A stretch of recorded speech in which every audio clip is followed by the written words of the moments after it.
전국민 핸드폰 백과사전 문PD입니다. 오늘은 통신 정보가 아닌 핸드폰마다 핸드폰 가격이 다른 이유와 그 배경에 대해 말씀드리려고 합니다. 저의 주관적인 생각이 많이 포함되어 있으니 통신 시장을 이렇게 바라보는 사람도 있구나 하면서 재미로 봐주셨으면 합니다. 그럼 시작하겠습니다. 현재 핸드폰 가격은 언제, 어디서, 어떻게 사느냐에 따라 다 다릅니다. 물론 요금제별로, 통신사별로 기변을 하느냐, 번호 이동을 하느냐, 유형별 차이가 나는 건 당연하고요. 제가 이야기 드리고 싶은 것은 같은 요금제, 같은 통신사, 같은 유형에서도 왜 핸드폰 기계값이 차이가 날까요? 이것입니다. 어떤 매장들은 핸드폰을 싸게 팔고 어떤 매장들은 고객들을 속이고 핸드폰을 비싸게 파는 걸까요? 그 전에 우리는 단통법이라는 개념을 알고 가야 합니다. 단통법, 한 번쯤 들어보셨을 텐데요. 아직 폐지가 안 됐습니다. 2014년 10월 1일 시행된 법으로 단말기 유통구조 개선법의 줄임말입니다. 여기 보시면 가입 유형, 나이, 가입 지역에 따른 보조금 차별은 원천 금지되며 위반 시 엄격한 법적 처벌을 받게 된다. 즉 어디서 누가 어떻게 핸드폰을 구입하더라도 같은 가격에 사야 한다. 아니면 엄격한 법적 처벌을 받게 하겠다. 이겁니다. 같은 스마트폰이라면 무조건 같은 가격에? 자유시장 경제에서 이 법 자체가 이상하고 말이 안 됩니다. 그럼 이 같은 법이 나온 배경을 살펴봐야 합니다. 단통법 전에 핸드폰 시장은 혼돈 그 자체였습니다. 출고가 100만원짜리 기계를 어떤 사람은 100만원에, 또 어떤 사람은 0원에, 같은 날, 같은 요금제, 같은 유형으로 핸드폰을 구매하였어도 기계값이 이렇게 차이가 심했습니다. 이렇게 차이가 심한 가장 큰 이유를 하나 꼽자면 판매 기법에 있겠는데요. 예전 요금제들은 이렇게 요금제 안에 요금제 할인이 있었습니다. 그 요금제 할인을 통해 높은 요금제를 쓰면 핸드폰을 공짜로 쓸 수 있다고 하면서 판매사들이 2년 약정입니다 하고 할부를 36개월로 놓고 소비자들을 기만하는 행위를 했었던 거죠. 지금의 폰파리, 폰양아치, 사기꾼 등 판매사들을 비하하는 명칭들은 이때 폭발적으로 생겼다고 봐도 무방합니다. 위의 설명 중 요금제 할인은 지금의 선택약정 할인 25%와는 다른 개념입니다. 예전에는 모든 통신사 요금 상품 자체가 과자 안에 질소 포장처럼 상당히 부풀려져 있었습니다. 어쩌면 통신사에서도 이런 요금제 할인을 이용하여 핸드폰을 판매하게끔 의도한 게 아닐까 하는 생각도 듭니다. 추후에 방통위 권고로 통신사에서 모든 요금 상품에서 요금제 할인을 빼고 딱 요금만 나올 수 있도록 전면적인 요금제 개편을 했습니다. 자, 다시 위에서 말씀드린 것처럼 같은 날, 같은 요금제, 같은 유형으로 핸드폰을 구매하였어도 기계값 차이가 이렇게 많이 나다 보니까 소비자들 사이에서도 불만이 터지고 엄청난 민원들이 들어오기 시작합니다.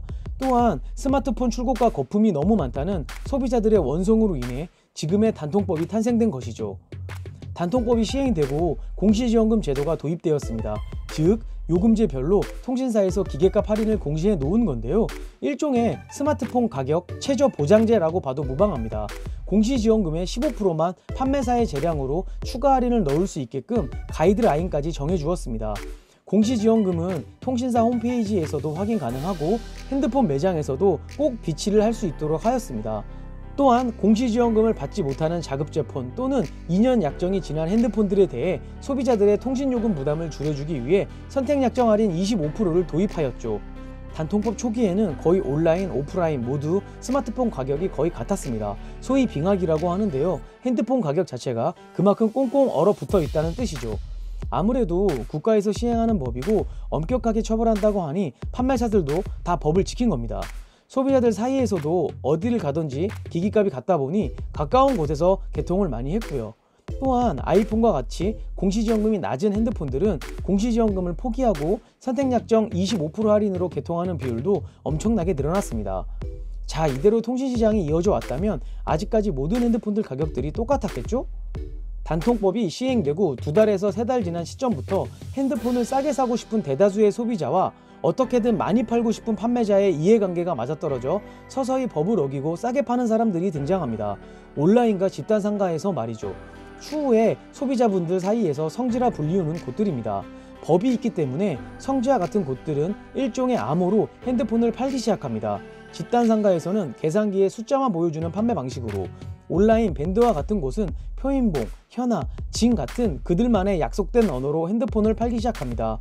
소비자들은 핸드폰을 싸게 사기 위해서 밴드에 가입하고 폐쇄방에 들어가서 전문 용어까지 공부해야 하는 진풍경이 벌어지기 시작합니다.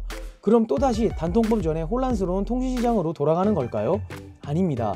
방통위에서 몇 가지 칼을 꺼내기 시작합니다. 첫 번째, 폰 파파라치 제도를 도입하여 정가보다 너무 싸게 구입했다면 신고하세요. 그럼 포상금을 드립니다.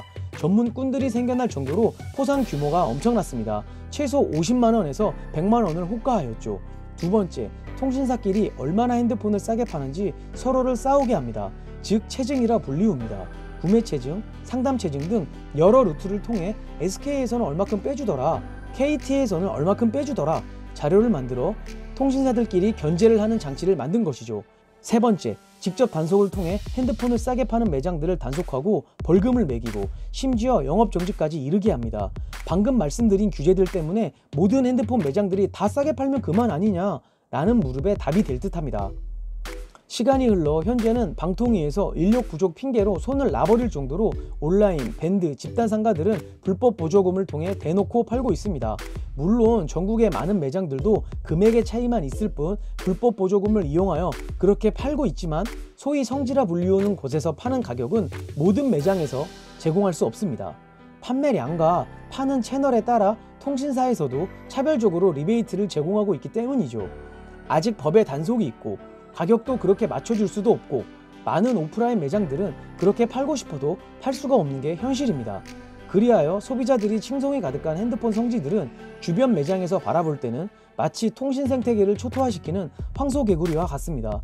그 매장 하나로 주변 매장들을 다 초토화되기 때문입니다.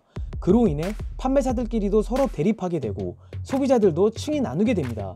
결국 지금의 통신시장은 통신사에서 정해준 정가에 팔면 폰팔이, 양아치 소리를 듣고 법을 어겨 핸드폰을 싸게 팔면 성지, 폰 느님이 되어버린 것입니다. 정확하게 혼란스러운 단통법 이전으로 돌아가 버렸네요. 과거에 많은 핸드폰 판매사들이 소비자를 기만하는 행위 덕에 단통법이 시행되고 소비자들의 지지를 받지 못하는 것도 모두 우리의 몫입니다. 물론 아직도 정직하게 스마트폰 가격을 안내하고 소비자의 사용 패턴을 파악하여 최저의 통신 요금을 설계해주는 판매사분들도 계시지만 대다수의 판매사가 그렇지 못한 것도 현실입니다. 통신 판매업의 문턱을 높여야 하는 이유 중에 하나입니다. 결국 가장 큰 피해자는 소비자분들입니다. 당연한 이야기지만 소비자분들은 이곳저곳 비교하면서 핸드폰을 싸게 살 권리가 있습니다. 하지만 법의 눈치를 보면서 핸드폰을 개통해야 하는 현실이 안타깝기만 합니다. 여기서 끝이 아닙니다. 2부에서는 성지, 과연 그곳이 정답일까? 단통법에 대한 자급제폰, 그것이 최선일까에 대한 통신 이슈를 다루도록 하겠습니다. 오늘 영상이 도움이 되셨다면 가운데 구독 버튼 클릭 부탁드리며 좋은 하루 되시길 바랍니다. 시청해주셔서 감사합니다.